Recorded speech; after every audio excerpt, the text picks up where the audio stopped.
Good morning students. Converse of Thales theorem, जिसे basic proportionality theorem भी कहा जाता है, converse of basic proportionality theorem. आइए देखते हैं उसे कैसे प्रूव किया जाता है। सबसे पहले तो देखते हैं कि कन्वर्स ऑफ थेल्स थ्योरम कहता क्या है। According to converse of Thales theorem, if a line divides any two sides of a triangle in the same ratio, ये सेम रेशियो में डिवाइड करता है, ये गिवन है। Then the line is parallel to the third side, line is parallel to the third side, ये आपको prove करना है। सेम रेशियो में डिवाइड करता है, ये गिवन है इसमें। तो according to converse of Thales theorem जो गिवन है वो है, सपोज कीजिए कि एक ट्रायंगल ABC है, उसमें DE लाइन को इस तरह से ड्रॉ किया गया है कि AD/DB is equal to AE by EC, ये गिवन है। प्रूफ करना है DE parallel to BC, DE line BC के पैरेलल है। तो इसे प्रूफ करने के लिए हम लोग सबसे पहले मान लेते हैं कि DE line is not parallel to BC। हम लोग ये मान लेते हैं कि DE लाइन जो है वो BC के पैरेलल नहीं है। एक दूसरा लाइन हम लोग लेंगे जो कि BC के पैरेलल होगा, ऐसा हम लोग एज्यूम करेंगे। तो आपको एक लाइन ड्रॉ करना है जो जो BC के पैरेलल हो। तो suppose another line is there DF which is parallel to BC। मान लिया कि एक ऐसा लाइन है जो DF है, वो BC के पैरेलल है। तो आपको एज्यूम कर लेना है कि let DF is parallel to BC। अब थेल्स थ्योरम के अनुसार, जैसा कि हम लोगों ने थेल्स थ्योरम में देखा है कि यदि लाइन DF BC के पैरेलल है तो इससे इस साइड को इक्वल रेशियो में डिवाइड करेगा। It means AD/DB is equal to AF/FC होगा, इसलिए कि DF पैरेलल टू BC है। तो अकॉर्डिंग टू थेल्स थ्योरम क्या होगा, AD/DB is equal to AF/FC। AD/DB is equal to AF/FC। Thales theorem के अनुसार ये हुआ यदि हम लोग ये मानते हैं कि DF पैरेलल टू BC है। तो अब क्वेश्चन में देखिए क्या दिया हुआ है। गिवन में हम लोग के पास क्या है, AD/DB is equal to AE/EC। तो अकॉर्डिंग टू गिवन क्या है, AD/DB is equal to AE/EC। ये इक्वेशन 2 हो गया। ये हम लोगों ने जो एज्यूम किया कि DF पैरेलल टू BC, इसके अनुसार हुआ AD/DB is equal to AF/FC। और गिवन क्या है, AD/DB is equal to AE/EC। देखिए ये दोनों ही AD/DB की इक्वल है।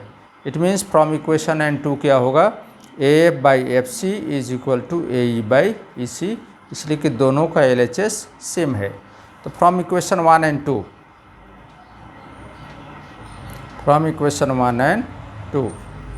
तो क्या हो गया, ये AF/FC is equal to AE/EC, ये आया। अब इसमें किसी तरह का कोई रिलेशन समझ में नहीं आ रहा है। AF/FC is equal to AE/EC कुछ इक्वेशन समझ में नहीं आ रहा है। तो हम लोग क्या करेंगे, इसमें बोथ साइड 1 ऐड करेंगे, एडिंग 1 बोथ साइड। इसमें दोनों तरफ 1 ऐड कर दें तो ये हो गया AF/FC plus 1 is equal to AE/EC plus 1। यदि अब इसमें दोनों में जब 1 ऐड कर देंगे और इसका एलसीएम लेंगे तो क्या बनेगा, ये AF plus FC, AF plus FC 1 से मल्टीप्लाई हो जाएगा तो हो जाएगा FC डिवाइडेड बाई FC। यहाँ भी EC 1 से मल्टीप्लाई होगा तो ये बनेगा AE plus EC by EC। अब देखिए अकॉर्डिंग टू फिगर हम लोग देख लेंगे कि AF प्लस FC AF और FC मिलकर क्या बनता है? According to figure AF plus FC इसको मिला देंगे तो पूरा का पूरा लाइन AC बन जाता है। AF plus FC is equal to AC।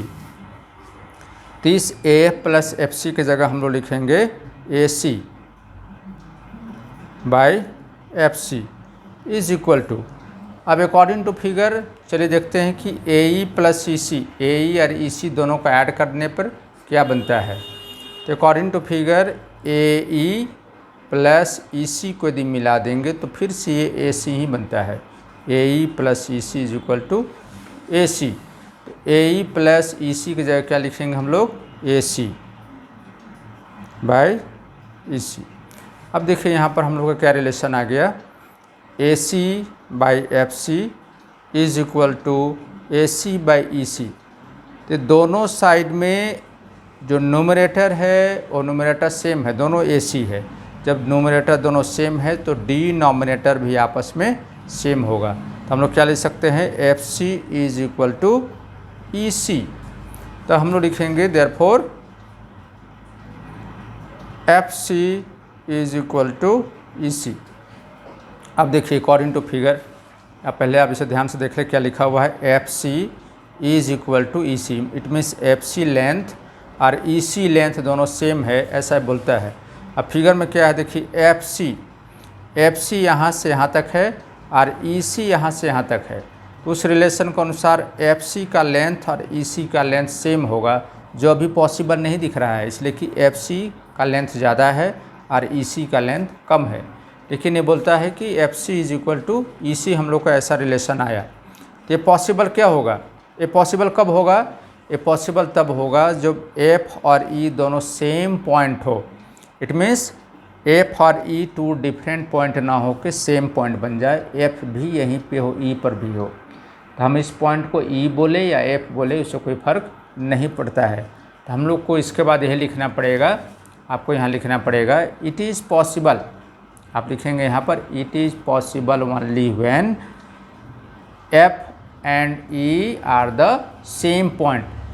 F और E दोनों सेम पॉइंट होगा, है ना। जब दोनों सेम पॉइंट होगा तो हम लोग क्या करेंगे, पहले हम लोगों ने माना था कि DA पैरेलल टू BC।